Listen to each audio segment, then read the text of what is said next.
Bem-vindo ou bem-vinda ao canal do TIP. Hoje eu estou aqui com a Val Rocha, do Instituto Elos, que é uma organização extremamente transformadora. E para a gente chegar no Instituto Elos, a gente tem que conhecer a história de transição de carreira da Val. Então, roda a vinheta para a gente começar.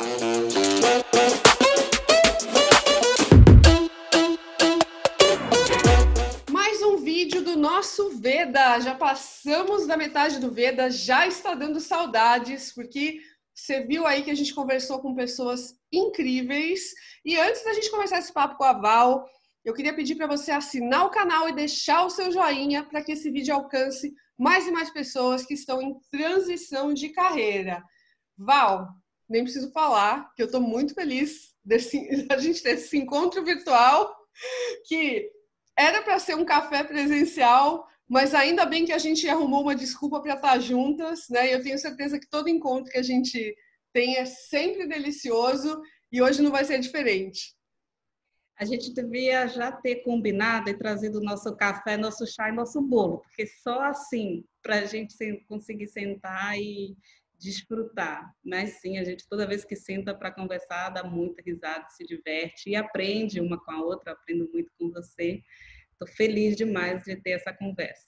Não, é sempre delicioso. E ó, eu falei com a Val antes da gente começar a gravar, mas se você está assistindo esse vídeo, a gente aqui deste canal que você está é a prova de como o Elos pode ser transformador, porque praticamente o TIP só existe depois de uma conversa que eu tive com o Rodrigo, que também é do Instituto Elos, e aí nesse dia eu conheci a Val e nasce o TIP, né? Nasce uma coisa totalmente nova em 2010. Então, gente, sou muito grata ao Elos por tudo que eles, enfim, me ensinaram a tanto sobre impacto social, como também da forma que a gente puder provocar um pouquinho de transformação. Mas eu já estou entrando no assunto, Val, porque eu estou sabendo aí, desde que a gente se conhece, que você se formou em arquitetura. Assim, me conta um pouquinho como foi isso. Você saiu da escola e falou, eu quero ser arquiteta, e aí?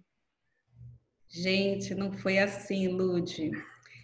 Eu saí de uma comunidade muito parecida com as que eu trabalho hoje em dia. Então, meu sonho na vida, e o sonho do meu pai, o sonho dos meus pais, era que a gente ascendesse socialmente. Era uma vida de glamour, era uma vida de rico.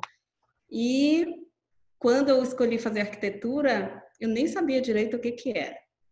Né? Não tem arquiteto, eu morava no subúrbio ferroviário de Salvador, 100 mil habitantes, eu nunca ouvi, nunca encontrei, não sabia o que comiam arquitetos. E uma amiga minha falou, vamos fazer arquitetura? Eu falei, o que faz arquiteto? Faz prédios, casas. Nossa, achei aquilo muito chique.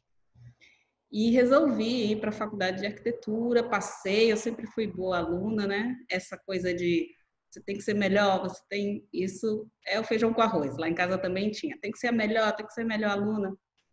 E passei na federal super bem. E fiz uma faculdade onde, mesmo estando em Salvador, então são as partes chocantes, né? Sim, é uma profissão que até hoje é bastante elitista. Apesar de ser em Salvador, eu era uma das poucas pessoas negras na faculdade, né? E logo que eu cheguei, eu fui no centro acadêmico, fui conhecer. E lá fiquei com eles, me adotaram meio de caloura, novinha, tal, e me mandaram para um encontro para representar a faculdade, porque estava todo mundo muito ocupado, eu tinha lá congressos da Uni, não sei o quê, e surgiu um encontro para organizar um grande encontro de estudantes de arquitetura. O nosso centro acadêmico tinha que ir e não tinha ninguém para ir, me mandaram, vai a caloura. E eu acho que isso foi o que mudou minha vida, né? Eu tinha essa pergunta de o que é ser arquiteto e eu descobri nos primeiros anos da faculdade que não ia ter alguém que ensina a gente a ser arquiteto.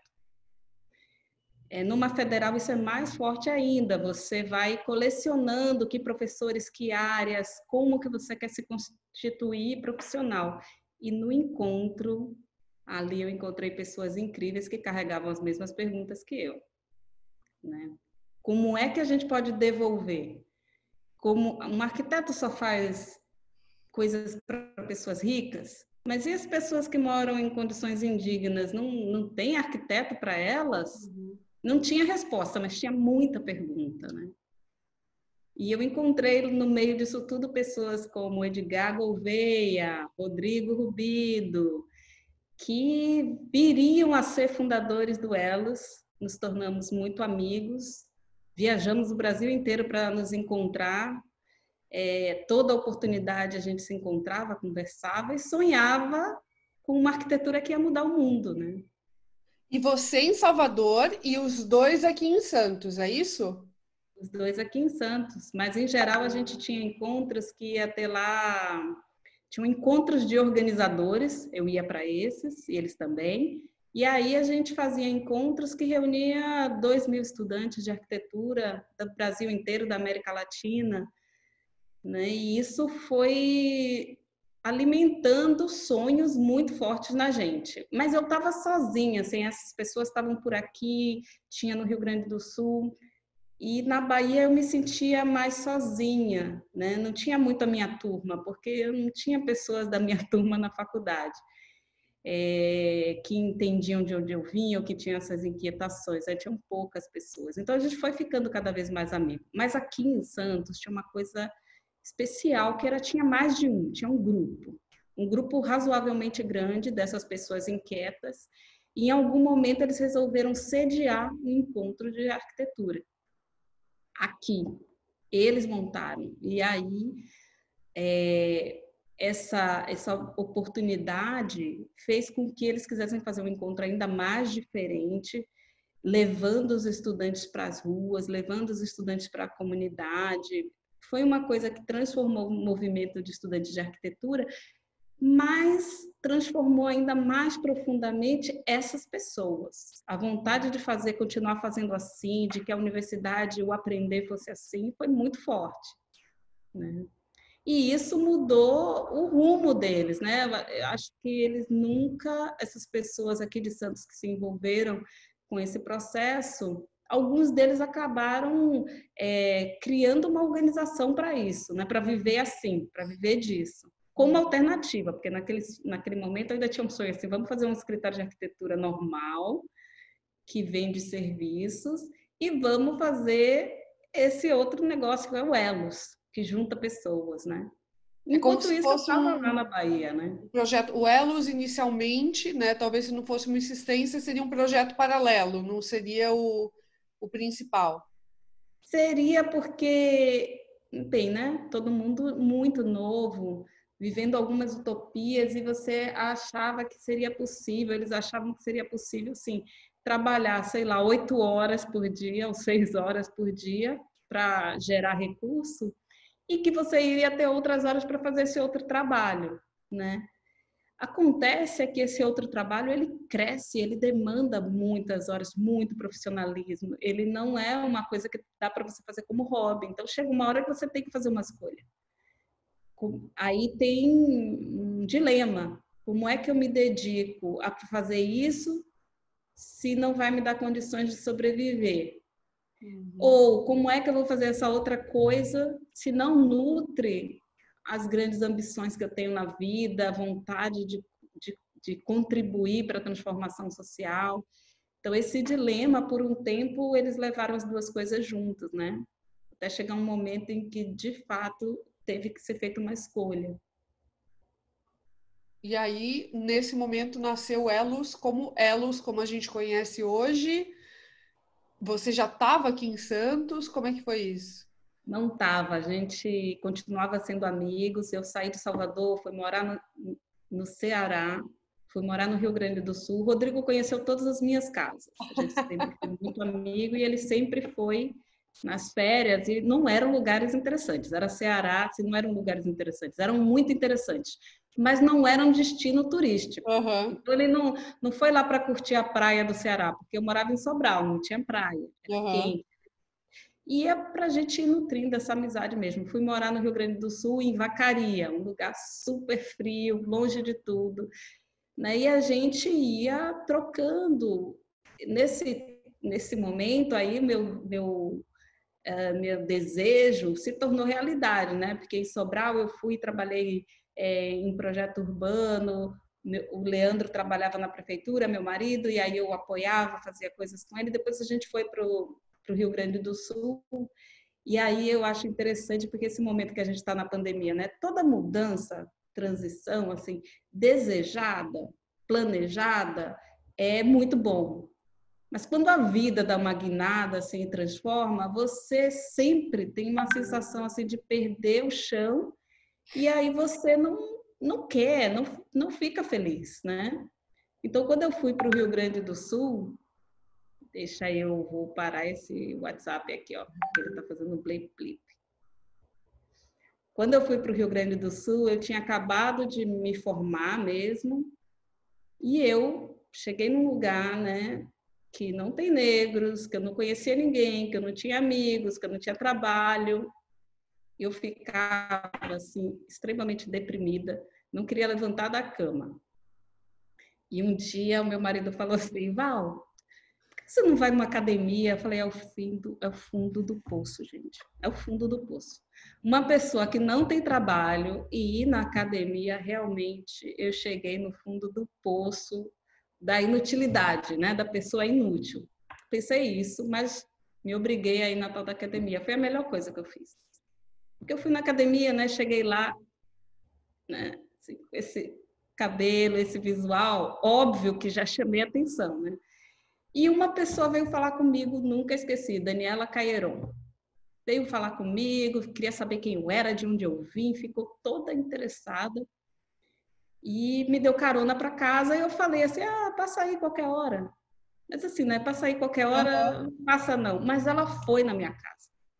Ela foi na minha casa, ela viu os quadros que eu tinha, ela ficou apaixonada, ela ficou assim, não sossegou enquanto não conseguiu me apresentar para pessoas, arranjar trabalhos, fazer projetos. E eu comecei então a ser uma arquiteta naquela cidade, que tem assim um modus operandi, né? As pessoas no Rio Grande do Sul, em cidades pequenas, você vai perguntar, eles vão te perguntar de que família você é. Você é Yost, você é, sei, nomes italianos, nomes alemães, e eu era ninguém, né? Eu era ninguém. Eu pensei, eu não vou poder ser Rocha, até porque a arquiteta mais famosa da cidade se chamava Rocha. Eu falei, eu vou ser uma empresa. Eu vou ser uma empresa, vou ser diferente de todo mundo. Criei o nome da minha empresa, era Núcleo Arquitetura. E como eu não era ninguém, era muito nova também, eu pensei, ninguém vai querer me contratar. Eu fui descobrir onde é que eles plotavam, onde é que eles faziam os projetos, onde eles se imprimiam. Era em outra cidade. Aí eu juntei um dinheiro, fiz um empréstimo na Caixa Econômica Federal, comprei uma plotter e fiz um folder, imprimi na própria plotter e levei para a prefeitura, vi quem eram os arquitetos e os engenheiros da cidade e fui lá me apresentar, não como arquiteta, mas como plotter da cidade. Empreendedora, vamos lá, Pois empreendedora. é. E eles começaram a vir plotar, e aí às vezes, né? Esse projeto aqui, ó, tá com a cota, tá sem cota, tá não sei o quê, mas como você sabe, eu sou arquiteta. E aí começou a vir trabalho, eu virei arquiteta, uma arquiteta de sucesso em Vacaria. Tive clientes, fiz restaurantes, escola, hotel, residências, casas grandes, né? Muita coisa, fiz muita coisa legal e estava dando tudo super certo. E nesse meio tempo, eu vinha para Santos, Rodrigo ia para Vacaria, e volta e meia a gente sentava e conversava sobre transformar o mundo, né? E eu morei 8 anos em Vacaria, a gente fez alguns amigos, mas eu sentia muita falta de ter uma coisa que naquela época eu não sabia o nome, mas era o que eu chamo hoje de comunidade. E eu tinha isso quando a gente encontrava, né? E o Rodrigo, ele volta e meia dizia: vem para Santos, vem para Santos. E eu olhava o Elos que já estava surgindo e tinha ali um grupo de pessoas que eu achava que combinava muito bem, não me parecia que estava faltando nada, né? Eu pensava, mas parece que está faltando nada. E acho que eu vou começar uma coisa aqui em Vacaria. Aí comecei lá um projeto de valorização da cidade. com muita vontade de reunir essa comunidade, né? A ideia era dar visibilidade a tudo que era feito de legal na cidade, de valorização da cidade. Nossa, eu não fazia ideia disso, só para constar que a gente tinha esse ponto tão em comum, mas tudo bem. Então, só que toda vez que me chamavam, ai, que legal, que ideia legal, então você vem dar uma entrevista, e era sempre eu. Uhum. Não consegui fazer o que eu queria, que era ter outros, para a gente se ombrear e falar junto, e tinha uma coisa muito assim focada no indivíduo, né? E eu fui pensando, mas não era bem isso que eu queria, eu estava querendo assim, trocar, me alimentar de relação com outros. Aí a gente começou a vir mais para Santos. E um dia, num final de ano, assim, o Leandro, que é uma pessoa que me apoia e me provoca muito, ele falou assim, tá boa a vida, né? Assim, a gente tá indo bem, o seu trabalho, o meu trabalho, só que todo ano, quando chega o fim do ano, tem um momento assim de o que está faltando, e o que está faltando sempre como é que você, né? Você sempre tem essa inquietação, Val, como é que eu devolvo, como é que eu retribuo tudo que eu recebi na minha vida, como é que eu não, que era uma coisa que eu nunca quis, como é que eu não sou a exceção? Uhum. Como é que eu contribuo para não ser uma exceção, que outras pessoas têm oportunidade? Como é que eu me sinto devolvendo? Vamos experimentar, vamos tentar a vida em Santos?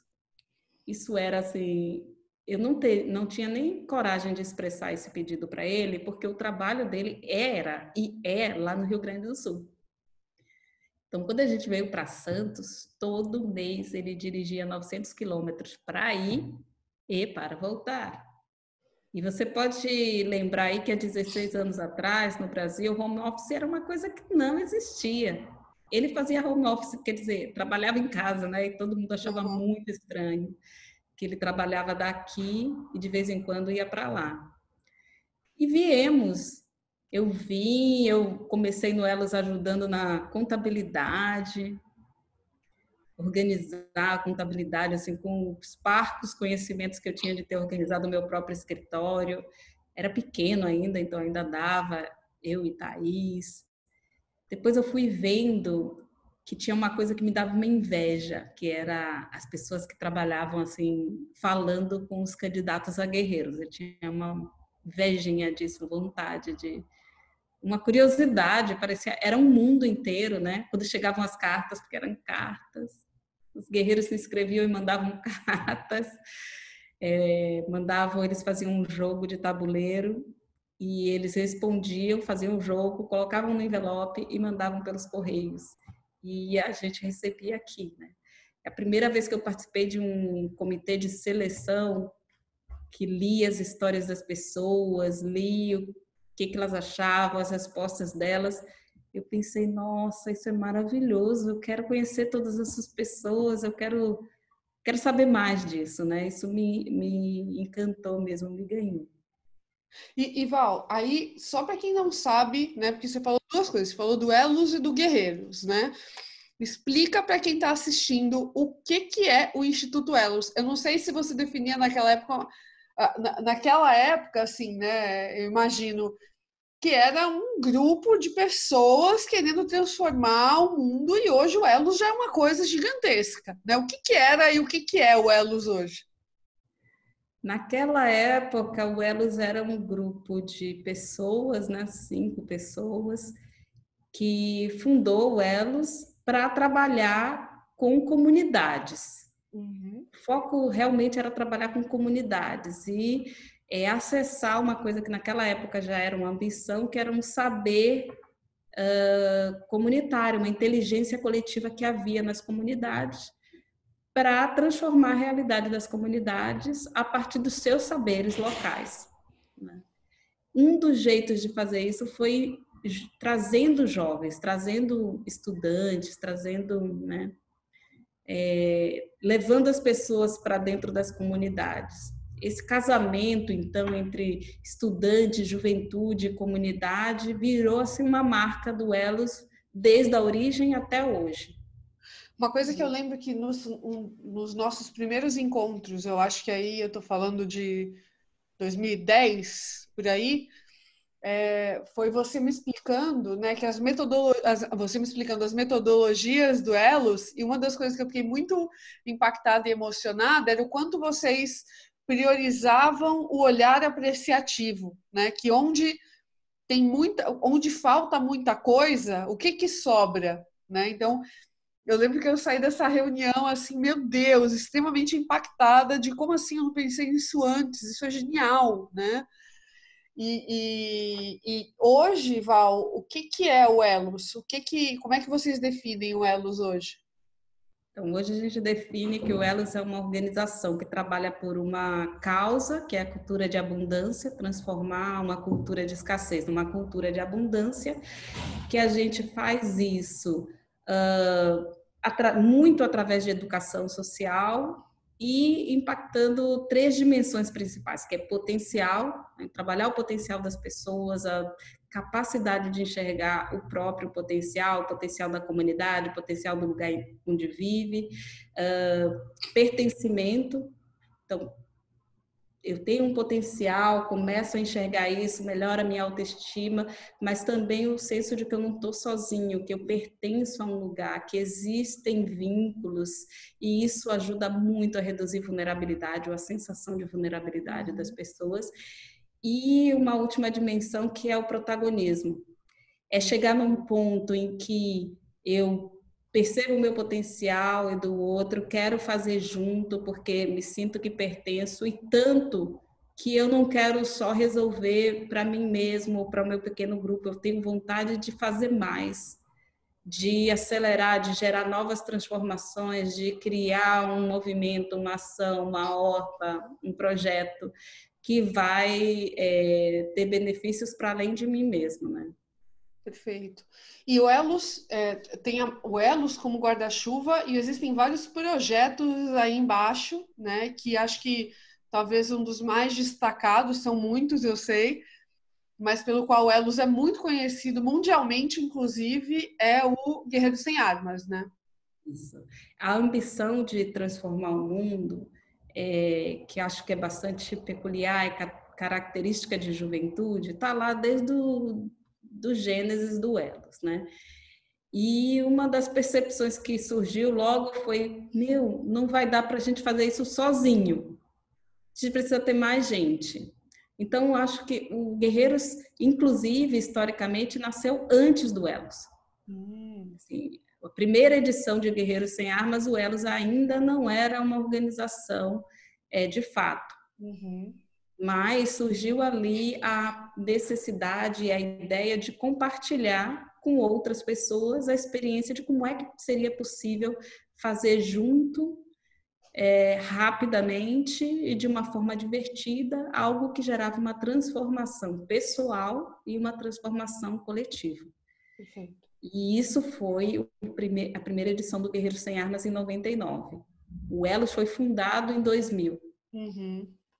Quando esse grupo de fundadores, esse grupo de pessoas pensou: acho que a gente quer fazer isso de novo e de novo, talvez para sempre.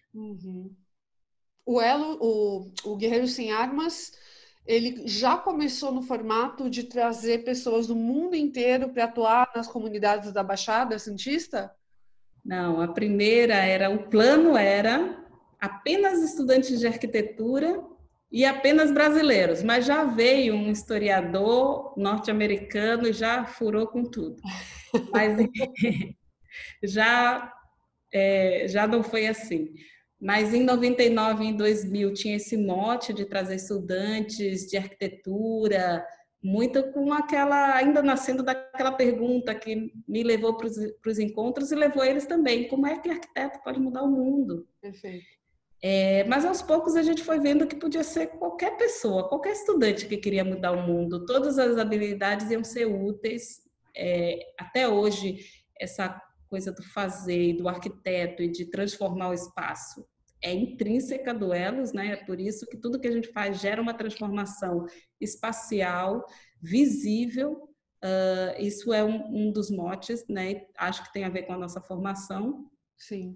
Mas ele já nasceu assim, tinha que sair da sua realidade e ir para uma imersão.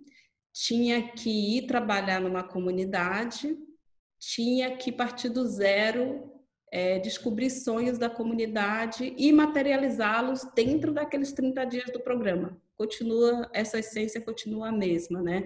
Ao longo desses 20 anos, o que foi esse refinando a metodologia que a gente usa no programa. E é muito maluco a gente pensar, né? Porque, ok, a gente está falando de 99, cara, 21 anos atrás, né? Assim, as metodologias de startup, as metodologias Lean eram pouquíssimas conhecidas, né? Da forma massiva, né? E querendo ou não, você já vê traços disso nos programas do Elos, né? É o que a gente pode, é MVP, né? O Minimum Viable Product, né? É o começa Lean, né? O descobre o que a comunidade quer e quais são as dores, né? Que tem ali para transformar isso em solução em abundância, né? Então você vê que é uma metodologia tão inteligente, tão visionária, né? Que hoje ela é muito aplicada, óbvio, né? São vários autores diferentes, são metodologias diferentes, né? Mas é uma fórmula que é necessária para o mundo, né? Necessária para o mundo dar seus próximos passos, né? Então, eu queria entender, Val, de você esse clique, né? Cara, eu estava fazendo arquitetura e eu estava fazendo algo que talvez seja mais acadêmico e dentro da caixinha cara, agora eu estou fazendo impacto social e eu estou promovendo uma transformação aqui através dessa visão de mundo que a arquitetura e os meus colegas arquitetos me deram. Eu acho que hoje até o caminho lógico que a gente está estudando no Elos, né, de como que acontece essa transformação, ajuda a compreender a mim mesma, né? Então, foi muito importante na minha vida, na minha história, descobrir e reconhecer meu próprio potencial.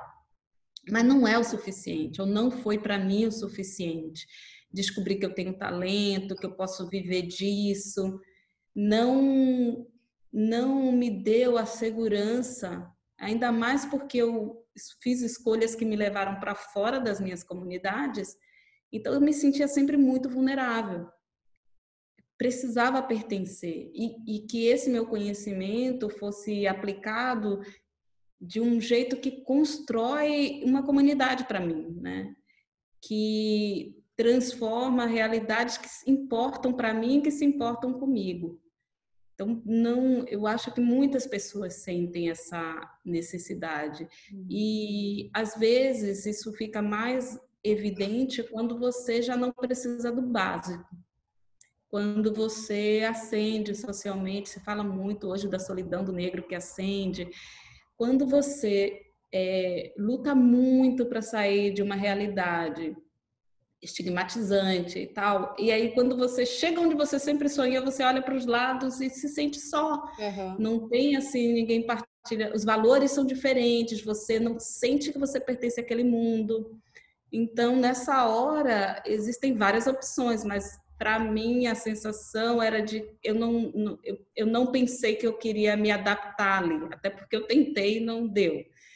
Eu queria alguma coisa que me fizesse sentir que eu faço parte, que minha vida de fato importa, tem um significado aqui, né? Então eu acho que olhando hoje pela metodologia, pelo próprio Elos, é inteligível pensar, eu passei por essas etapas, foi potencial, pertencimento, e o próprio Elos me permitiu de um jeito coletivo, que também a gente acha que é onde a gente empenha nosso saber, nossos esforços, todos os nossos recursos, que é numa transformação coletiva. O Elos me permitiu isso, né? Não é necessariamente um caminho para todo mundo, mas se fala muito hoje da evasão de trabalho, de como você perde as pessoas, e, em geral, por questões que têm a ver com algo que não se dá nome, um vazio, uma sensação de o que eu estou fazendo não tem sentido, não tem significado. Exatamente. E que, para mim, tem muito a ver com contribuir para a própria vida, né? Encontrar significância para a sua vida. Val, me deixa muito impressionada, assim, olhando e pensando nisso agora aqui, né? Eu lembro que quando eu fui algumas vezes já na casa, na sede do Elos, né?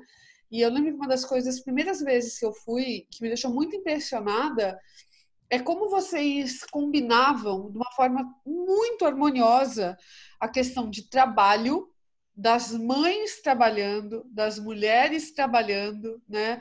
E os filhos convivendo ali naquela mesma casa. Então, assim, vocês na teoria, né, conciliando as coisas de uma forma tão bonita, né, que o mercado está começando a falar disso, sei lá, de 5 anos para cá, né? E vocês lá, e eu estou falando de 10 anos atrás, talvez um pouquinho 12, antes, né? 12 anos. 12 anos, vocês já fazendo isso, né? Em resumo, para quem está assistindo e talvez eu não tenha sido tão clara, eu cheguei lá para fazer uma reunião e, meu, um monte de criança. Então, o Rodrigo, a Val, eu não lembro mais quem estava, os pequenos que estavam lá, mas os pais fazendo reunião e as crianças brincando com uma pessoa do Elo, se eu não me engano, que estava como cuidadora ali das crianças naquele momento, e vocês revezando o bolinho da tarde com esse cuidar, né? Então, esse ambiente que as grandes empresas estão tentando ofertar agora, talvez para os colaboradores, para as suportes mulheres e as mães, vocês estavam lá na frente já fazendo isso na prática. Isso tem tudo a ver com a história da cultura de abundância versus cultura de escassez, né? Perfeito. Cultura de escassez. Você teve filho, agora não deu. Ou você vai ter que ficar em casa, ou você vai ter que contratar uma pessoa para cuidar do seu filho, ou você vai ter que levar seu filho para a creche. A cultura da escassez tem sempre assim algumas opções, nenhuma delas é perfeita para você. Cultura da abundância. Tudo começa com um e se? E se fosse possível? E naquele caso, engravidamos duas de uma vez, eu e a Mariana. Uhum. E se a gente pudesse trazer as crianças para o escritório? E se a gente, no início, encontrou uma pessoa que foi uma cuidadora e tal, a gente começou a pensar, mas a gente não está procurando uma babá. A gente está procurando uma pessoa que participe da criação das nossas filhas e que partilhe valores. E não é que a gente encontrou uma guerreira sem armas, que tinha uma habilidade absurda, que trabalhou na Itália há muito tempo com crianças refugiadas em transição e veio trabalhar no Elos.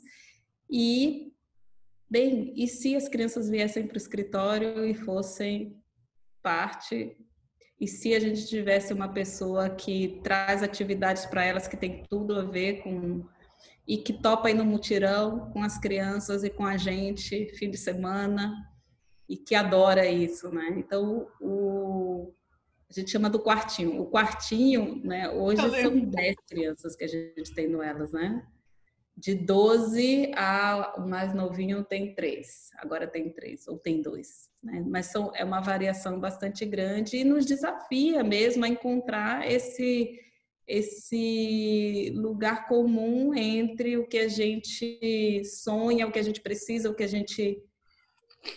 também esse tipo de coisa que nos leva, e se a escola que a gente sonha existisse na cidade, né? Então é isso que faz alguns pais serem empreendedores também da escola Waldorf. É verdade. Né? Porque não tinha uma escola Waldorf de ensino fundamental, só que os nossos filhos cresceram e a gente precisava que tivesse ensino fundamental Waldorf em Santos, né? E existem aí sim, éramos uns poucos, acho que também é da cultura de abundância, né? Uns poucos que não dava para fazer. E se houvessem outros loucos? Quando a gente fundou a Waldorf Santos, que é ensino fundamental, se eu não me engano, são 48 sócios fundadores, então não éramos só 3, nem 4 loucos atrás disso, né? Tinha um monte de gente interessada. A cultura da escassez parte do pressuposto que só você se importa com alguma determinada coisa. Mas você se surpreende muito quando lança uma pergunta que é parte da filosofia Elos, do que a gente faz, que é: qual é o seu sonho? para essa comunidade, para esse lugar, para esse bairro. Invariavelmente a gente ouve de pessoas muito céticas ou de pessoas que sofreram muitas decepções, depois de muito perguntar, antes de compartilhar o sonho finalmente, ela vai dizer, mas ninguém se importa, só eu penso nisso. E aí eu adoro esse momento, que é quando a gente faz um encontro, traz os vizinhos todos e compartilha o que a gente chama de árvore dos sonhos. E as pessoas veem que o sonho que lhe era tão caro e que ela não tinha nem coragem de contar, porque ninguém se importava de ver a rua mais limpa, de que fosse mais seguro, de que tivesse uma biblioteca, aparece várias vezes na árvore, o que imediatamente traz um insight, um achado, que é um presente. Outras pessoas se importam, tanto quanto eu. Essa eu acho que é a chave de tudo, é a chave do pertencimento. Esse sonho nos une e nos dá força para realizar ele. Então esse é um momento assim tão forte que até hoje eu me emociono quando eu vivo ele e que dá um gás, assim, uma energia, uma força realizadora para uma comunidade, que você cria uma escola do nada, você faz uma praça, você cria uma biblioteca no container sem nem ter container. É muito forte mesmo. E Val, assim, apesar da gente estar falando muito dessas comunidades, desse trabalho que vocês fazem de trazer os guerreiros, né, aqui para a região, eu sei que vocês já fizeram coisas aí pelo Brasil inteiro e também na África do Sul. Teve um ano que teve guerreiros fora do país, não foi isso? O ano do Guerreiros Fora do País é esse ano, Ah, né? ok, que Tem ótimo. lockdown. Mas a gente foi para lá, eu, Rodrigo, Paulo, fomos 2 vezes já para conhecer as comunidades, para conhecer a realidade. Vai ser realmente incrível. Não sabemos quando que vai acontecer, agora que tem esse lockdown. Mas o que aconteceu já muito fora é que as pessoas vêm para o Guerreiros e elas saem daqui. O Guerreiros, apesar de ser um programa que ele gera muita transformação pessoal, o objetivo dele não é que você se torne uma melhor pessoa e siga a sua vida. O objetivo dele é que cada pessoa que vem até aqui seja um ativista, um trabalhador de transformação, que leve o que aprendeu para transformar uma sua comunidade, né? E desde 2007 a gente recebe jovens da África, de vários países da África, e eles partilham um sonho comum. Quando é que vocês vão voltar? Eles voltam e fizeram coisas incríveis já no Zimbábue e África do Sul juntos, mas eles sempre falam, chega um ponto que a gente tem um limite e a gente queria que o Elos viesse para cá. Para ultrapassar a etapa de descrença, né? Isso não vai dar certo. O que acontece muito, por exemplo, também na Europa é a mesma coisa. Isso foi legal lá, mas não vai dar certo aqui. Então, se vocês vierem, vai ser diferente. E a gente já foi para fazer training de 7 dias, mas o sonho mesmo era bem fazer um guerreiro sem armas. E a gente tinha também esse sonho. O ano passado surgiu uma oportunidade e parece que isso vai ser realidade mesmo, né? Então a gente conseguiu um parceiro financiador que o interesse era a África do Sul, eles são de lá, e isso fez a gente bem, de novo, cultura da abundância, porque na escassez não dá, gente. O guerreiro já acontece aqui, a gente já tem parceria com a prefeitura, a gente já sabe como é que a gente vai para outro país fazer um negócio lá, onde é que vão ficar, como é que a gente vai pensar a alimentação de 30 dias, não são 3 dias. E se isso fosse possível? E se a gente pudesse transpor a metodologia para lá, né? E eu acho que vai ser lindo mesmo quando acontecer. Mas você tem razão, são mais de 900 comunidades pelo mundo afora, são mais de 3.000 pessoas formadas ao longo desses 20 anos, e a gente já perdeu as contas, na verdade, de quantas pessoas realizaram ações replicando a filosofia Elos ou inspiradas na filosofia Elos. Não, é totalmente exponencial, se for pensar, né? O que eu acho que me deixa muito impressionada, Val, na tua história, na história do Elos e dos guerreiros, e a gente também teve 4 lideranças da MKT que passaram pelo programa, assim, não é aquele sonho romântico só, né? Porque a gente tem muito o hábito de atrelar a palavra sonho a algo muito romântico, muito platônico, até inatingível. E o Elos vai no caminho oposto, assim. É o sonho prático, é o sonho que você pode realizar, é o sonho que você pode fazer com as suas próprias mãos e com as mãos de todo mundo que tem o mesmo sonho que você. Então, não é algo. Se fala muito, né? A gente está vendo muito guru digital falando: não, ache o seu sonho, o seu propósito, o seu chamado, né?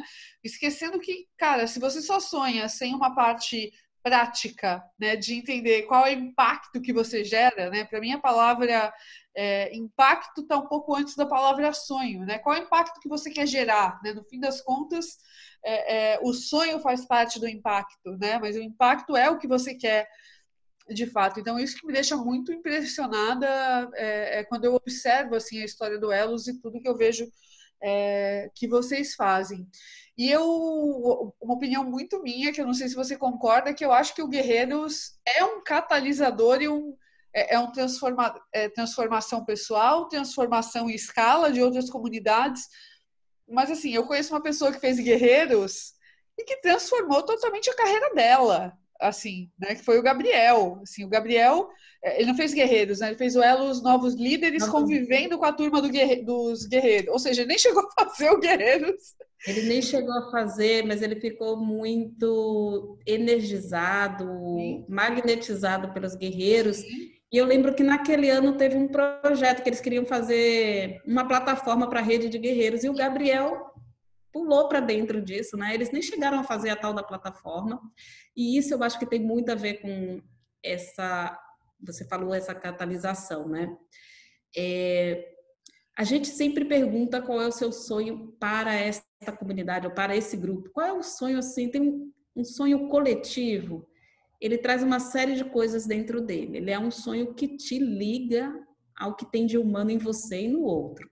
Perfeito. Às vezes a gente investiga sonhos pessoais que nos levam para um lugar muito de solidão. O que a gente faz o que a gente trabalha é esse sonho que é coletivo. E necessariamente você tem que verbalizar, você tem que falar desse sonho. Isso é porque você assume alguns compromissos. Então, um sonho é de ter uma plataforma para todos os guerreiros se falarem e tal. Quando eles começam a falar sobre isso, trocar sobre isso e se comprometer e querer fazer, dar passos, às vezes até o que vai ser realizado não é exatamente isso, mas quando você começa a prototipar um sonho na realidade, isso gera transformação no mundo.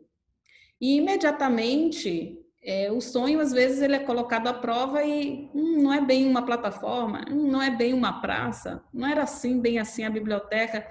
Você vai fazer melhor, você vai fazer outra coisa mais adequada, mas já não a partir de ideias. Às vezes a gente constrói arranha-céus assim em cima, ideias em cima de ideias, melhorando ideias. A gente acha que tem um valor muito grande quando você começa a olhar para o sonho, que é natural do sonho, ele está sempre no futuro, né? Ele está lá, um dia vai ser. Mas todo sonho, se você puxa um fio, tem um lugar por onde ele começaria. Por onde ele começaria, onde ele estaria em uma semana, um mês, 6 meses, 1 ano, 10 anos, 20 anos. O que a gente busca descobrir é por onde que você começaria. O que você faria nos próximos 7 dias? E tem que fazer. Mas é impossível, não vai dar. Ok, vamos ver. Depois que vamos começar acreditando que dá e vamos ver o que acontece. Gente, isso se aplica para quem está fazendo transição de carreira muito, hein? Muito, mas muito, tá? Anota essas dicas da Val, pelo amor de Deus. Não foi uma nem 2 vezes que eu selecionei alguém para o Guerreiro Sem Armas, e essa pessoa, eu selecionei, quer dizer, né? O Elo selecionou, o comitê selecionou, e na hora da conversa de feedback a pessoa está assim, eu quero muito, mas eu estou sem emprego, eu estou desempregado, eu não sei como é que vai ser. O programa tem um custo e faz parte do jeito que a gente trabalha. Não Não começar assim, vai ter uma bolsa de 100%, não se preocupa. Não, se preocupa porque alguém vai ter que viabilizar esse custo. Com certeza. Da gente reunir 60 pessoas, comendo, dormindo, recebendo um conteúdo pedagógico, trazendo instrutores durante 30 dias. Vai ter um custo e a gente conta com vocês para viabilizar. Então, eles me dizem isso, né? Eu lembro bem de uma história específica que ela falou: eu nunca tive este dinheiro na mão e eu não sei se vai dar certo. E essa foi uma pessoa que aí a gente tem uma ferramenta que chama Jogo da Abundância, que ajuda, né, a mobilizar o recurso coletivamente e tal. E ela me falou depois, né, gente, o que que aconteceu? Porque eu descobri talentos que eu não sabia que eu tinha. Eu descobri uma habilidade que eu tinha para fazer dinheiro que eu não sabia que eu tinha. E aí você descobre muito mais, descobre que você tem uma rede de pessoas que elas estão dispostas a investir em você, que muitas delas partilham do mesmo sonho que você, mas é assim, que bom ver que você, uma pessoa como você, está disposta a fazer isso, porque eu não posso, eu não tenho tempo, eu não tenho energia mais, então por isso eu estou investindo em você, não importa se são R$10, não importa se eu vou publicar no Facebook a sua história para encontrar. Tem sempre um investimento a ser feito. O que a gente trabalha com os guerreiros também é olhar para o que vem junto de expectativa, junto com esse investimento. Eu sempre costumo dizer, olha, o que não tem expectativa é o dinheiro que a sua avó te dá. E mesmo assim tem uma expectativa bem grande, que é, eu estou te dando esse dinheirinho, você vai ser feliz. E se você não está querendo se comprometer a ser feliz, é melhor você dizer para a avó, olha, é melhor, avó, não me dá esse dinheiro, porque eu não estou planejando ficar assim feliz e contente, eu vou continuar nessa vibe que eu estou aqui, então me dá o dinheiro o ano que vem, quando eu estiver melhor. Mas sempre vem uma coisa junto. Vou investir em você e quero ver você dar certo. Vou investir em você e estou querendo ver você voltar e fazer alguma coisa acontecer. E aí, você está aceitando esse recurso junto e está aceitando junto a expectativa, os compromissos que vêm junto? Perfeito. Né? Mas em geral, mesmo pessoas que não estavam sem emprego, não estavam buscando uma coisa como o Gabriel, estava lá na vida dele, super bem. Programador, trabalhando perto da cidade, né, trabalhando na mesma região, né, onde ele morava e mudou de Aí, vida o que total. acontece? Você descobre duas coisas. Uma, que o seu potencial, em geral, é muito maior do que você está Com certeza. empregando. Você tem mais potencial, você pode fazer mais coisas, você pode... E que não necessariamente o jeito que você está empregando o seu potencial hoje está alimentando você do jeito que você queria. Que existe, assim, uma potência em você realizar coisas que satisfazem, que carregam de significado a sua vida, que te dá vontade de fazer mais. E não é incompatível fazer isso e se sustentar. Não é Exatamente. incompatível. E é o protagonismo, né, Val? Assim, às vezes a pessoa tem um baita talento, mas ela não se enxerga como protagonista, né? O protagonismo, a gente não é estimulado a ser protagonista, né? São poucas pessoas que querem estar ali, né? Eu acho que o Elos, o Guerreiros, o Elos, metodologia acaba desenvolvendo isso, né? Foi o que você citou desse caso, né? E o Gabriel, eu vejo um pouco dessa história, porque hoje ele é uma pessoa extremamente protagonista, mas quando eu conheci, né, e óbvio, um ano depois ele já tinha passado por uma transformação, mas ele era impressionantemente tímido, assim, impressionantemente. Eu acho que eu nunca conheci uma pessoa tão tímida quanto ele. E hoje, aí, rodando o Brasil, ele veio na minha casa ano passado, né? E foi uma delícia a gente matar saudades, relembrar um monte de coisa. Olha, a MKT fez para gente uma plataforma que nasceu para ser a casa do Caminho do Sim, que é o processo de seleção dos guerreiros. E é um jogo. E o Caminho do Sim tem esse nome porque a ideia é assim, você tem que dizer sim. E é para os sims que você diz na vida. Eu encontro muitos jovens que falam, por exemplo, não vou poder fazer o Guerreiros, né? Ai, mas eu não posso fazer, eu não vou porque eu ganhei uma bolsa, ou porque eu consegui um emprego, ou porque eu tive um bebê. E eu sempre falo, então você está dizendo sim para ter um bebê, sim para fazer a universidade nessa hora, sim para... Quais são os sims que te levam para onde você está escolhendo ir? Perfeito. Eles são mais relevantes do que os nãos. E o chegar ao Guerreiro Sem Armas é uma série de sims que você vai dando e que vão abrindo dentro da sua experiência de viver essa percepção protagonista, que é muito diferente de dizer assim, isso me foi negado, Exato. ou esse convite me foi feito, de isso eu escolhi, isso eu quero fazer. Ciente das dificuldades e de tudo mais. Então, no Guerreiros a gente sempre fala, um guerreiro sem armas não é alguém que não tem medo, é alguém que mesmo com medo vai. Exatamente. Então, você tomar posse de si mesmo, ainda que diante de situações muito difíceis, e não é que estou falando isso porque pensando só em situações fáceis e tal, não, em situações muito difíceis. A escolha máxima é eu quero viver. Sim, eu quero viver. E o que eu vou fazer para continuar vivendo? Às vezes é trocar de emprego, é sair de uma relação, é abrir mão de segurança, é Exatamente. continuar nesse emprego que você acha que não é o melhor para você e o resultado às vezes não é muito diferente, mas a experiência é muito diferente. Da energia de eu estou obrigada a fazer isso, eu estou fazendo isso porque não tem outro jeito, de isso é difícil, mas eu estou escolhendo fazer isso. Neste momento eu estou escolhendo fazer isso. E eu também estou pensando que no momento seguinte eu vou querer mudar, vou querer fazer uma outra coisa. Não se deixar levar. No Guerreiro Sem Armas tem um dos diferenciais do programa são os jogos indígenas, com 5 elementos, e em cada um desses elementos a gente trabalha uma série de aspectos de qualidade que são muito importantes para um empreendedor social. E eu gosto muito, quando a gente está no elemento água, de um que chama liberdade com direção.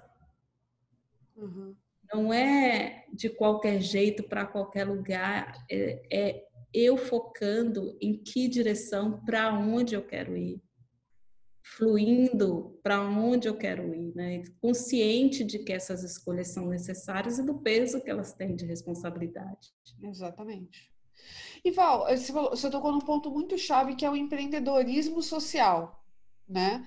Eu tô vendo muito, especialmente, né, de pessoas que a gente conhece, que a gente ouve histórias, que são os criativos, os publicitários, os produtores de conteúdo, irem para o empreendedorismo social, né? Assim, parece que todo mundo acordou há uns 2, 3 anos atrás, né? Talvez algumas pessoas um pouquinho antes, mas todo mundo acordou e falou, cara, agora eu quero gerar impacto, cansei de vender os produtos que não têm mais sentido, cansei de fazer e trabalhar com projetos que não me preenchem, e aí todo mundo quer ir para o impacto social. Como é que você está enxergando esse movimento e que dicas você daria para quem quer migrar para a área de impacto? Assim, por onde começa? Né? Você acha que é uma coisa que vai ou eu... Como é que você... O que você diz para uma pessoa que te procura quando está com esse dilema? Primeira coisa que, bem, isso é válido, é maravilhoso, que bom. Acho que para o mundo que eu sonho é um ponto de início, que a gente se importe. Né? Perfeito. Então, além do trabalho ou de encontrar uma oportunidade de voluntariado, né, buscar um significado, eu sugeriria sempre perguntar para você mesmo por que você está fazendo isso e busca uma coerência. Porque tem camadas para a gente mudar esse mundo, né? Eu comigo mesmo, eu com o outro e eu com o mundo. Então, se eu estou indo trabalhar de voluntário, estou mudando de área, várias vezes está nesse mundo, nesse nível eu com o mundo.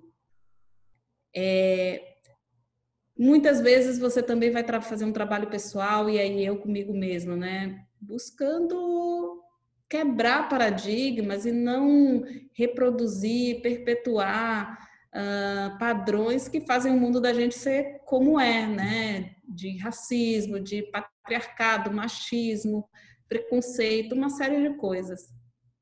Mas tem um nível intermediário aí que a gente às vezes despreza e que é muito importante, que é eu com o outro. Eu com o outro é eu com o outro próximo a mim. Uhum. Eu com o meu vizinho, eu com minha família. Então, você está querendo mudar o mundo e você está se engajando em participações, em coisas. Tem alguma coisa que você pode fazer aí no seu condomínio, onde você mora? Uhum. E às vezes as coisas são bem simples, não precisa ser. E eu falo isso porque, em última instância, eu não sei se a gente vai mudar nosso mundo, se a gente tem que sair de onde a gente mora para ir, sei lá, 10 quilômetros numa horta comunitária e a gente não fala com o nosso vizinho, né? Eu vejo que nesse momento da pandemia houve uma série de iniciativas muito legais nos lugares em que as pessoas moram, né? Querendo saber se o meu vizinho que tem 70 anos, 80 anos, no meu caso 99 anos, precisa de ajuda para ir na padaria, se precisa de mim, né? E se colocando a serviço do outro. O prazer que você encontra em fazer alguma coisa significativa para outra pessoa é muito grande, né? Então, o que eu sugiro é buscar uma coerência nesses níveis. Porque é destruidor a sensação de que você está sendo incoerente, ou as pessoas falam que é hipocrisia, né? Uhum. Tipo, trabalho no Greenpeace e não separo o meu lixo em casa. Uhum. A sensação de pouco valor que você vai tendo com você mesma, né? E não é que eu sou a pessoa coerente, tá? Eu busco isso. Tá, mas claro. Eu vejo nas conversas, especialmente nessa coisa da seleção, as inquietações das pessoas várias vezes têm a ver com o mais comum. Eu quero mudar o mundo, mas sair do grupo de WhatsApp da minha família, porque não é que você tem que estar lá, é reconhecer. Esse é um desafio muito grande, sim, muito grande. Sim, todo mundo que faz comunicação não violenta, que pratica e tal, fala, é mais difícil na minha casa, é mais difícil com a minha família, e é mesmo, né? É muito difícil. Então, eu sugeriria que não estabeleça para você mesmo metas que você não vai conseguir cumprir, vão te deixar muito frustrados. Mas faz coisas pequenas, mas tenta ir indo coerentemente nesses 3 níveis. Eu comigo mesmo, eu com o outro, eu com o mundo. E eu tenho visto, eu não vou lembrar agora o nome da revista, né? Mas é uma revista que aparece sempre no Instagram e eles falam assim, quem que eu estou seguindo? Quem que a gente está seguindo e por quê? Busca seguir pessoas, se orientar por pessoas que alimentam o melhor de você e o melhor do mundo. Uhum. Busca estar perto de gente do bem, que faz o bem. Né? Se você está trabalhando num lugar que se você não tem um filho, imagina que você teria. Se você tem vergonha de contar para ele o que faz no seu trabalho, então essa é uma dica que talvez você precisa mudar de trabalho, de comportamento. Uhum. E por onde começa, Val, no impacto social? Assim, você acha que as pessoas podem começar com seus próprios projetos ou você acha que procurar uma organização como um Elos, né, para fazer uma transição aos poucos, você se envolve com, igual o Gabriel, você se envolve com o programa, depois você toma uma decisão. O que você recomenda? Pensa que quando a gente está falando de impacto social, invariavelmente a gente está falando de impacto sobre as vidas das pessoas. Eu gosto de aconselhar, de pensar que essa é uma área que requer profissionalismo como qualquer outra. Então, se você já tem a capacidade, sabe exatamente o que fazer, ok. Mas se não, procura uma organização que você acredita, acompanha ela, vê se ela é transparente, vê como você pode apoiar essa organização. Invariavelmente, essas organizações precisam de apoio financeiro, e não é muito, é o que você puder dar, vai contribuir, mas você também pode chegar perto, entender como é que eles fazem, apoiar e trabalhar junto. E às vezes vai surgir assim, o que você faz muito bem que contribui nessa organização. Exatamente. Aliás, quando você começa a fazer isso, às vezes você descobre, não é essa organização, mas é essa outra aqui, que trabalha mais com arte, essa outra aqui. Você começa a ter contato e vai abrindo o seu repertório, né? Se você nunca fez nenhum trabalho no social, é muito natural, nada demais, não é um problema que você vai ter algumas atitudes que vão ser assistencialistas, às vezes paternalizadoras. Então, como tudo na vida, você vai ter que aprender um pouco. Então, se E aproxima. uma coisa, Val, só vou fazer um lembrete. Eu vou deixar aqui no card agora um vídeo, e no final também eu vou repetir esse mesmo card sobre maturidade profissional. Porque tudo que você começa, né? Se você às vezes é um baita executivo, um CEO de uma empresa, talvez você nunca tenha feito nenhum trabalho de impacto social, você é um bebê, né? Quando você começa impacto social. Então, é exatamente o que a Val falou. Você pode ter atitudes e cometer erros, que tudo bem, né? Mas você precisa começar, né? Você precisa ter prática. Eu não entendo, Val, não sei o que você acha disso, mas tem um monte de gente que fala, não, eu quero trabalhar com impacto social, e você pergunta, tá, mas você já fez algum trabalho voluntário antes? Em algum lugar na sua vida, você já foi lá, viu que, sei lá, uma associação do teu bairro, da tua cidade, etc. Você já encostou no trabalho voluntário? E eu acho muito importante você fazer essas experimentações, né? Mesmo que seja pulando de organização em organização, para entender o que é impacto para você, né?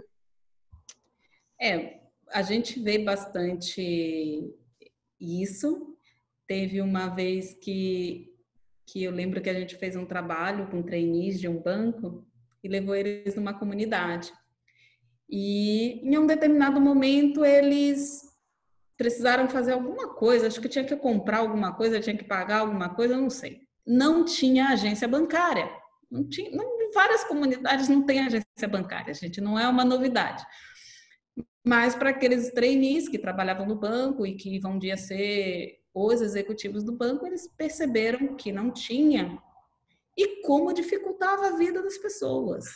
Como dificultava a vida das pessoas não ter uma agência. E também foram ver como é que as pessoas faziam. Mas se não tem agência, como é que eles fazem? Porque também não era agora, tá? Que você tem agência no seu celular. Eles foram ver como é que fazia, como é que funcionava nos bares e tal. E saíram de lá pensando, a gente tinha que ter um produto, a gente tinha que ter um jeito de usar essa rede do jeito que a comunidade usa, disponibilizar o crédito, disponibilizar de um jeito muito menos formal e que acontece dentro das comunidades. Então, quando você está muito longe, que é a realidade da gente com desigualdade social, né? uma diferença, uma distância muito grande, você tem muita dificuldade de enxergar essa realidade. E é só experimentando mesmo que você vai poder ver oportunidades, ver possibilidades. Quando você está num escritório, quando você está lendo pelo jornal, o que vem ali é toda a escassez. Perfeito. Acho que essa é a grande contribuição do Elos, é levar um grupo, às vezes da própria comunidade, e guiar por um caminho de abundância. Perfeito. De oportunidade, um caminho de possibilidades, né? Um caminho apreciativo. E a partir de tudo que encontrei, que me apaixona nessa comunidade, o que eu posso fazer? E, em geral, não faltam ideias, brotam ideias. Com certeza. Isso é possível fazer com a própria vida, né? Desculpa, repete, por favor. Isso é possível de fazer com a própria vida. Por isso que a gente fala que é uma filosofia, é um jeito de enxergar a vida. Isso é possível de fazer olhando para a minha própria vida. Nossa, tá tudo dando errado, tá tudo muito ruim, tal. Eu preciso trocar as lentes e tentar enxergar com esses olhos de abundância E o que que tem de bom? E o que que deu certo? Está dando certo? Quando deu certo?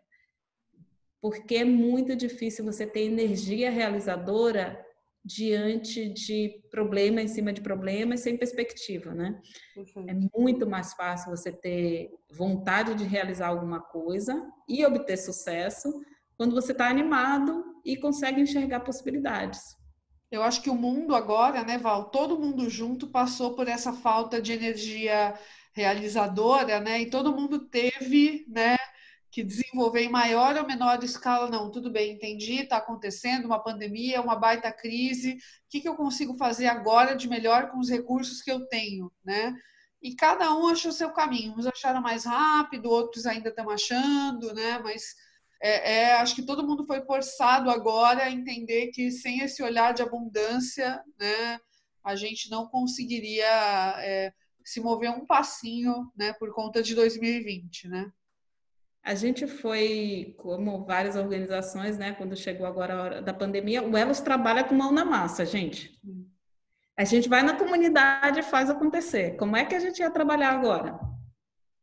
Então, teve um momento que a gente pensou, bem, esse ano não vai dar para a gente trabalhar. Tá, não vai dar para a gente trabalhar, mas a gente está preocupado com as comunidades. Então, o que que a gente fez? Muitas organizações estão levantando recursos e tal. O que que o Elos tem?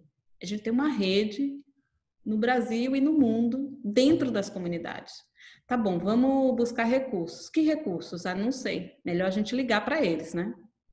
Que a gente tenha contato direto com eles. E uma das coisas que a gente descobriu foi um cenário muito variado. De indígena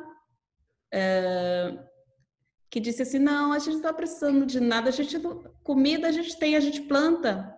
Sabe o que a gente está precisando? A gente está precisando de sal, que não tem. A gente está precisando de munição para caçar. Eu falei, munição, acho que não vai dar. E a gente está precisando de ajuda para trazer, eles chamam de família, né? As pessoas da nossa família de volta, porque alguns que saíram quando aconteceu o isolamento, estavam fora da aldeia e não tinham como voltar.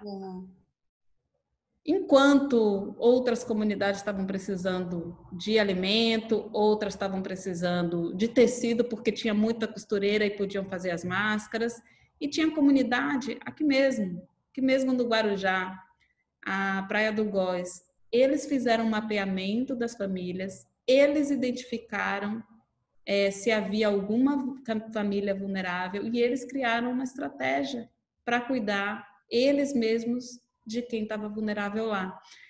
Então, o que a gente percebeu não dá para a gente chegar para ajudar com as mãos já cheias de alguma coisa que a gente acha que eles estão precisando. Se confirmou essa crença, um contato próximo com as comunidades, entender o que cada um deles está precisando, foi, eu acho que a grande contribuição que o Elos deu e está dando nessa fase da pandemia, né? A gente criou um projeto que chama Rede Elos e que, na verdade, mobiliza as lideranças comunitárias de cada lugar, ouve das lideranças e trabalha junto com eles. O que a gente faz é o que é o elo mesmo, né? Conectar essas lideranças com organizações, empresas, fundos, pessoas que estão querendo contribuir, mas não querem correr o risco de acontecer como às vezes acontece, de chegou roupa demais, comida demais, e as pessoas já não estão precisando disso. Sim, exato. E se forma gargalos, né? E às vezes outras comunidades estão, né? Então tem que ter uma inteligência, né? E é uma inteligência de dentro para fora, né?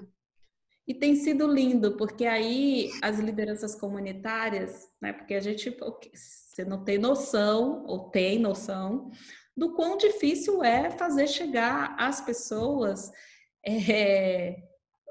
todas as coisas, né? E evitando aglomeração e tal.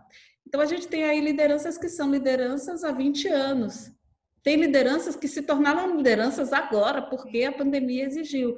Então, as trocas, as conversas, como é que usa o Zap, como é que a gente mobiliza, como é que a gente encontra as pessoas. Aconteceram coisas do Arco da Velha, até descobri que aqui em Santos tem uma comunidade de haitianos. Nesse trabalho de mobilizar e chegar muito perto das comunidades, né? Muito interessante e ver a troca entre eles e a aprendizagem entre eles. Com certeza. Val, eu queria para a gente caminhar para o final do vídeo, perguntar. Eu sei que você já deu um monte de dica, mas eu queria compilar nesse trechinho para quem assistiu aqui 3 dicas da Val para quem está aí no processo de transição de carreira, seja compulsória, né? Ou seja, porque a pessoa está realmente sentindo, né, aquela inquietação de vamos lá, minha carreira no corporativo, minha carreira formal está acabando e agora eu quero realmente ir para impacto e, enfim, passar por um processo aí de transição, né? Então, que dica você dá para quem acabou de perder emprego por causa da pandemia ou para quem está querendo transformar sua carreira através do impacto social? Primeiro, senta sozinha com você mesma e pensa o que você gostaria para sua vida. O que você quer? Como que você quer isso? E tenta pensar no maior número de detalhes e não fica pensando se é viagem, se é utópico, se é possível, se é impossível. Só tenta construir essa visão mais clara possível. Sem escassez, hein, gente? Abundância. Sem escassez, abundância. Aí, como a gente tem que confiar e desconfiar de si mesmo, que depois que você tiver isso feito, chama uma pessoa que você confia muito, que você gosta, que você admira e conversa com essa pessoa sobre isso. Se abre para ouvir dessa pessoa um feedback honesto e sincero sobre o que você precisa ainda desenvolver, melhorar, qualificar para chegar nesse lugar, né? Se eu quero ser paraquedista e talvez meu marido vai dizer assim, você tem que desenvolver um pouco mais sua coragem, né? Porque você tem muito medo. Então, como é que você vai ser paraquedista? Não é que não vai ser, mas você tem que trabalhar. Então, você precisa encontrar essa pessoa que você confia, que é uma pessoa bastante honesta, que gosta de você o suficiente para conseguir te dizer uma verdade que pode ser dolorosa e de um jeito amável.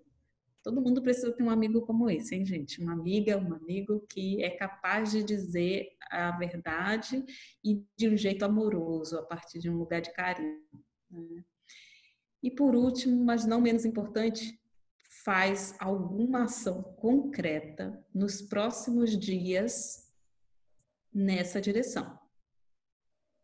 Não precisa ser uma ação gigante, é uma ação de um tamanho que você consegue fazer nesses próximos dias nessa direção. Dias, não são meses. Dias. Não são meses. Não, gente, dias. Que podem ir desde agendar um encontro com a pessoa para quem você poderia se apresentar para trabalhar, né? Até fazer a lista dos... não sei ainda onde seria, então qual é a lista? Mas você tem que chegar a um lugar concreto. Veja que eu não falei que a pessoa vai te contratar, mas que você vai fazer a conversa com ela, porque se você não fizer a conversa com ela, nunca vai acontecer. Então, nos próximos dias, qual é o passo que você pode dar nessa direção, que vai te dar a sensação de que você caminhou, fez alguma coisa para tirar esse sonho da cabeça ou do papel para a realidade. Perfeito. Val, você sabe que eu sou muito sua fã, muito fã do Elos. Estou muito feliz da gente ter conseguido gravar o vídeo. Acho que tem dicas valiosíssimas, né? Porque você esteve lá fazendo uma transição significativa. E, cara, eu só tenho a agradecer e te pedir para a gente não espaçar tanto esses encontros, mesmo que sejam virtuais, né? Porque tem bastante conteúdo e bastante vídeo, bastante troca para a gente fazer, mesmo aí no período da pandemia. E já vou pegar a sua dica, que você deu aqui, a dica número 2, e aplicar com você mesma, tá? Vou te chamar para um papo, para te mostrar os sonhos que eu tô sonhando aqui para 2021. Maravilha, ótimo. Muito obrigada mesmo, tá? Adorei bater esse papo com você, Ludi. Maravilhoso. E obrigada por tornar o Chip realidade desde 2010, né? Porque talvez não fosse uma conversa cheia de abundância, eu não tivesse a coragem que eu precisava, né, junto com o Maurício, para tirar esse projeto do papel. Tá vendo? É por isso que vale a pena, porque intenções não transformam o mundo, mas quando você começa a fazer, mesmo que não seja exatamente como você pensou, Exatamente. vira um investimento no mundo e gera transformação. E quanta coisa boa já aconteceu no TIP, quanta coisa maravilhosa. Com Que certeza. bom que você deu esse passo. Juice Bazar nasceu por causa do TIP, Val. Então, um projeto como o Juice Bazar, que é muito maior hoje que o TIP, nasceu lá. Então, né, é o começar, é o você se ouvir, você compartilhar e você fazer, né? São os key wins. A gente vai continuar falando aqui. Então, ó, eu vou fechar a gravação pedindo para você assinar o canal do TIP se você não assinou ainda. Acompanha lá o Elos nas redes sociais, a Val nas redes sociais também, para acompanhar o que esse povo lindo está fazendo aqui em Santos e no mundo de transformação. E até o próximo vídeo.